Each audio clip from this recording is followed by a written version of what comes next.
تو که اینقدر نوشیدی نفهمیدم. بیا من تاکسی رو جیغ زنم، با تاکسی رویم. میخواهی؟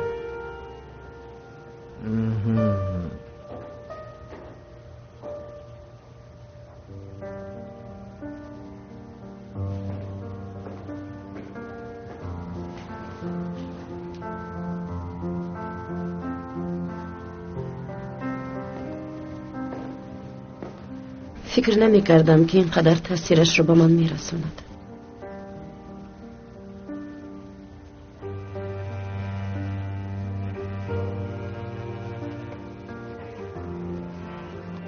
کوشش کرده شدم کمال. کوشش میکنم که از تو نفرت کنم، لیکن موفق شده نمیتوانم. باید دوست نداری میگویم، سزاوار عشق تو نیست میگویم، لیکن نمیشود.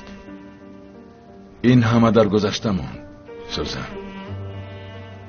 به فکر من اگر روی بهتر میشود. راست میگویی، در گذشته مانده است. من تنها برای هم دردی کردن گفتم. بینه در اینجا خانه ما، بخچه ما، قسم زیادی حیاتمون رو گذراندیم. برابری اومدنم همش تکرارم به یادم اومد.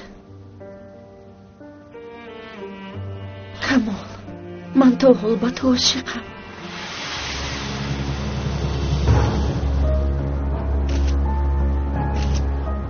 سوزن، تو چیکار کرده ایستاده؟ چیکار کرده ایستاده؟ ما جدا شدیم، همش با آخی رسید. لطفاً از خانه رو التماس.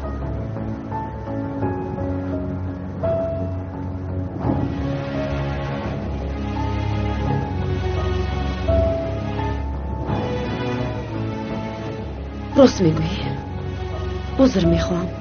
خودم را ناگهان گم کردم. ببخش مرا.